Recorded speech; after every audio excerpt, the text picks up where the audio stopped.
ទៀតរវាងកម្ពុជាថៃទឹកទី1 round 1បាទទឹកទី1របស់កីឡាករប្រកួតលក្ខណៈអន្តរជាតិកម្ពុជាថៃអ្នកបញ្ជាក្នុងការប្រកួតគឺលោកទេពស៊ីវតាគួរដៃគ្នាមួយស្វាគមន៍លោកសឿបង្គោលខៀវបង្គោលក្រហមបងប្អូនស្គាល់ហើយចៅវ៉ាល់ឌឺការប្រកួតរបស់គេល្អមែនទែនបីត្បិតតែមិនបានជាប់ចំណាត់ថ្នាក់បាទការប្រកួតរបស់គេមិនដែលថាបោះបង់ការប្រកួតឬមួយក៏មិនដែលទេបាទមិនដែលលោទេប្រាប់ទឹកពេញហៅថាជាកីឡាករហៅថាចុងកមភ្នំបាទរឿងមកមែនទេបាទស៊ូចាញ់មិនទៅដែរមិនចាញ់ដោយសន្លប់នៅក្នុងតាមមើលទេហើយក៏ជាកីឡាករមួយមិនលក់ដល់ប្រទេសដែរមិនលក់ទេបើសិនជាកីឡាកររូបណាក៏ដោយមិនថាចៅផងទេបាទយក3ប៉ុណ្ណាក៏ដោយឲ្យតែលក់ឡើងប្រទេសទូទៅបយ័ននៅសហព័ន្ធកីឡាប្រដាល់កម្ពុជាដឹងនោះបញ្ឈប់ជាផ្លូវការពីនៃទឹកប្រាក់2លានរៀលបាទអូបាទអត់បានទេយល់ថាវាយស៊ីសឡូសុបបានទេនៅអឺរ៉ុបមានច្រើនហើយចាំដាក់គុកទៅហើយបាទនៅអឺរ៉ុបគេមានច្បាប់គេដាក់គុកទៅមកហើយយើងគាត់តែផ្អាកទេគាត់ផ្អាកនឹងថាពីនៃជាទឹកប្រាក់ទេហើយយើងពីនៃរយៈពេល6ខែបាទបន្តទស្សនារៀបចៅបាត់ឌឺរបស់កម្ពុជានិងកីឡាករលោកសឿសុំម៉ាយនេះជាឈ្មោះក្លឹបទេឈ្មោះគេឈ្មោះលោកសឿកម្ពុជាគួរជាងផនឌឺយើងតិចទេបាទគួរជាងតិចទេ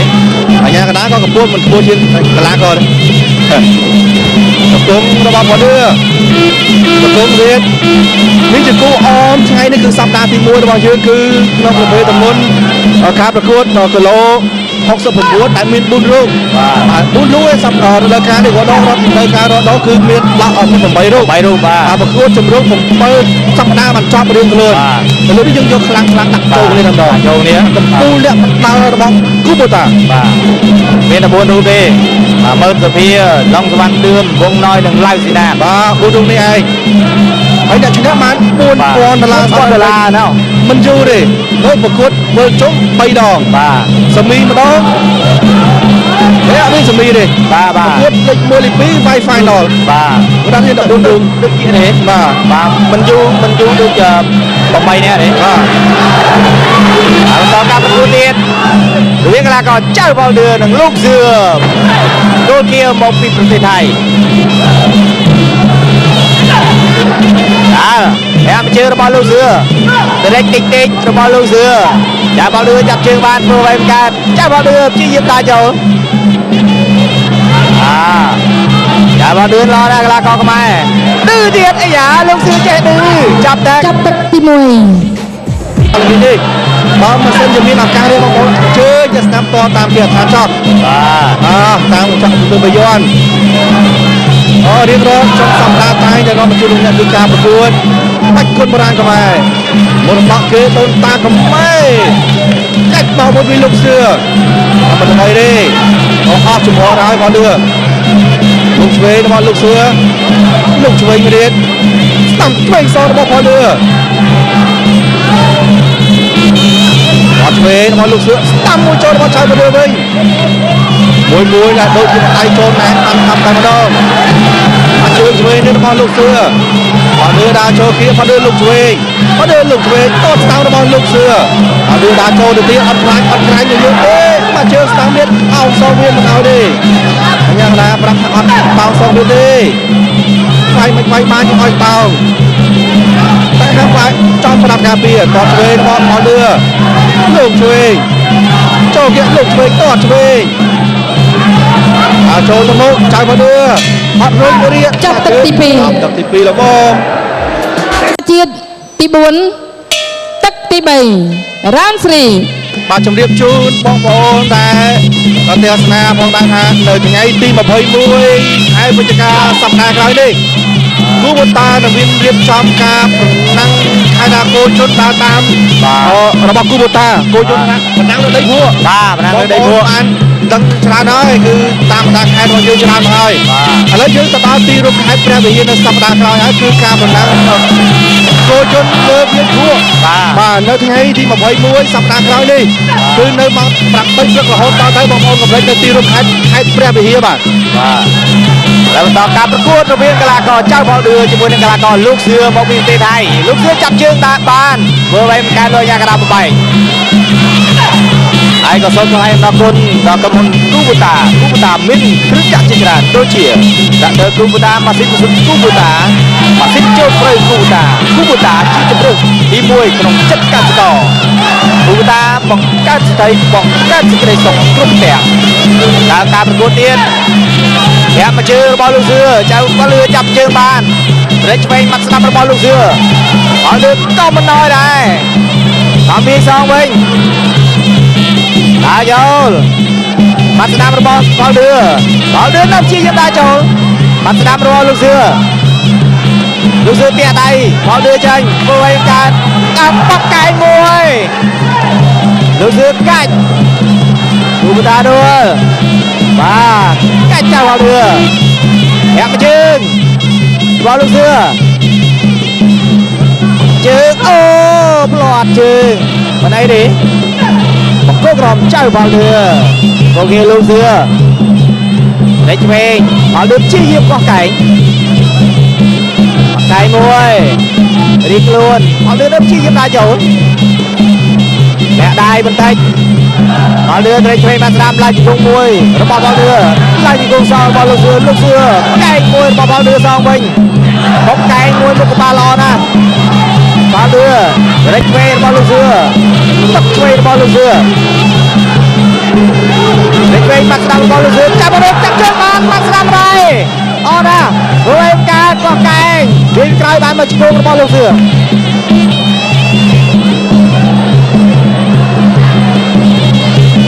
ការប្រកួតការផលឌឿក៏មកវាយបលឡងខ្លួនប្រយ័ត្នមានគ្រោះថ្នាក់អត់មកគួរម្នាក់ដែរផលឌឿនឹងជាយាមដាចូលទៅឆ្វេងដៃល្អណាស់ផលឌឿចាប់បានឡើងជង្គង់មួយកាច់ដួលរបស់លោកសឿ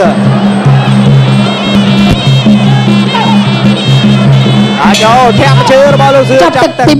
3គូប្រកួតលក្ខណៈមិត្តភាពអន្តរជាតិរវាងកម្ពុជាថៃទឹកទី4 round 4ទឹកទី4គូមិត្តភាពអន្តរជាតិចៅផលឌឿជាមួយនឹងកីឡាករលោកសឿអូសុំបាយអត់តាមរបស់លោកសឿចៅផលឌឿចូលគៀអរគុណដល់គូបូតាជាជម្រើសទី1នៅក្នុងចិត្តកសិករ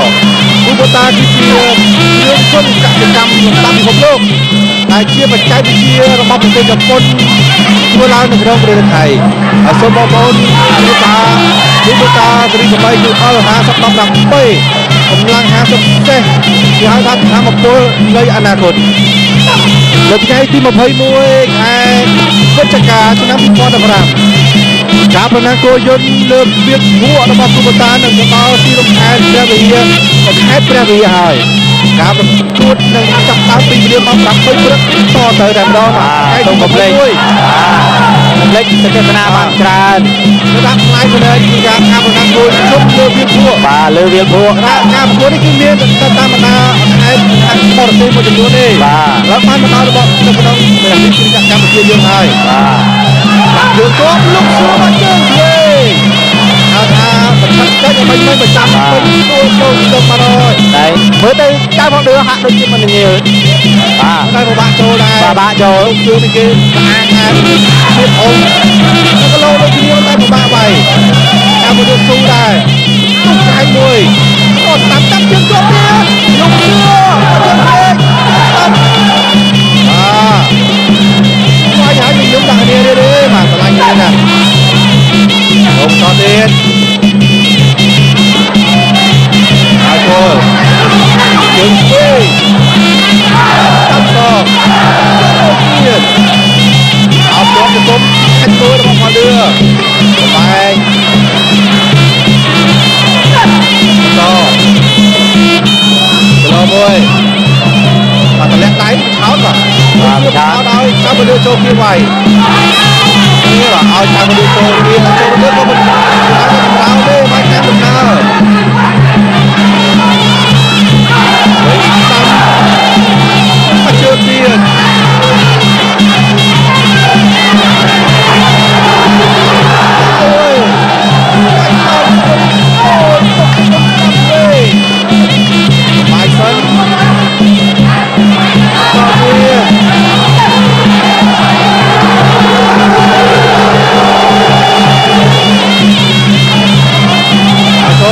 ចាប់ទប់អូអូឡើងទៅលើដួលហាំច្រត់ទៅគុំទៅលើគុំទៅលើដល់កាណាមកលឺ ចាប់ទឹកទី4 ទឹកទី4 ប្រកួតមិត្តភាពអន្តរជាតិរវាងកម្ពុជាថៃទឹកទី5ដែលជាទឹកផ្ដាច់ព្រាត់ Final Round ទី5ដែលជាទឹកដាច់ប្រត់ Final Round ជាបន្តហើយបាល់លឺទូចូលលោកសៀស្វាគមន៍បាល់លឺស្វាគមន៍មួយវិញ1 2 1 2ម្ដាយស្ដាំដល់ណារបស់ហើយទៅគាត់វិញមិនដល់លោកអាញាគាត់តន់លោកអាញាកដាគាត់តន់គាត់ជាបន្តស្ទុះចូលលោកសៀទឹកក្រៅមួយរបស់បាល់លឺលោកសៀនេះហាក់ដូចជាក្បាច់ក្បាលមែនតែសង្ស័យតែឆ្នាំស្វាគាត់ក្រៅមួយរបស់បាល់លឺឡាយជង្គង់របស់លោកសៀមិនដល់ដល់ការប្រកួតបាល់ជង្គង់មួយ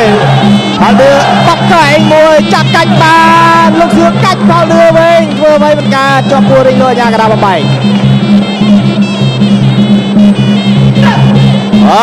ជាបន្តទៀតបាត់ក្រៅមួយរបស់បាល់លឺបាត់ស្ដាំរបស់បាល់លឺលោកសៀថយតបស្ដាំមួយបាល់លឺក៏តបសងវិញផងដែរតែតបខ្ញុំយកតបវិញហើយឡើងໄວចេះដូចគ្នាបាត់មួយរបស់លោកសៀបាល់លឺក៏បាត់ត្រឹមឆ្វេងស្ដាំឡើងចុងនេះឡើងជង្គង់ឆ្វេងស្ដាំរៀងខ្លួនលោកអាញាកដាបំបែកដល់ការប្រកួតបាល់លឿនស្ទូចូលចាប់ជើងលោកសៀបានធ្វើអ្វីមិនកើតគាត់ឆ្វេងមួយប្រផាត់លោកសៀថយបន្តិចត្រេកឆ្វេងបាល់លឿនស្ទូចូលបោះកែងឡើងគោលរបស់លោកសៀ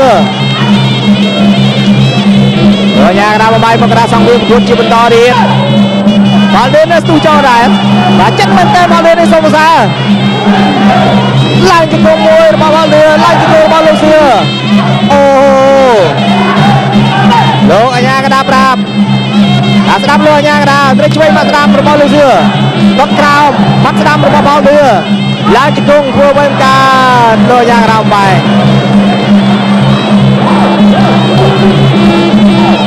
នេះដាក់គ្នាមែនទេកីឡាករទាំងពីរនេះ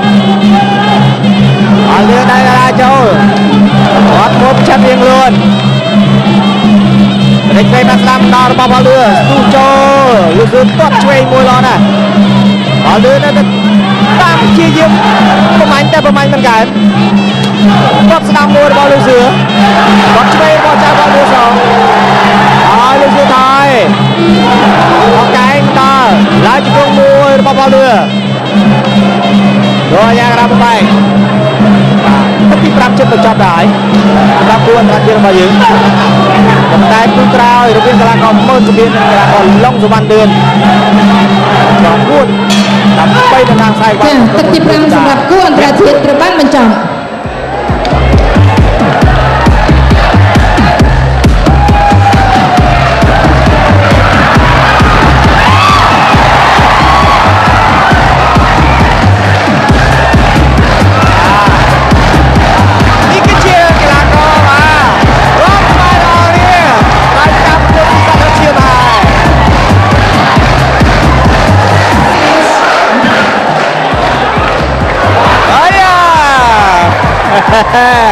បាឡមែនទេ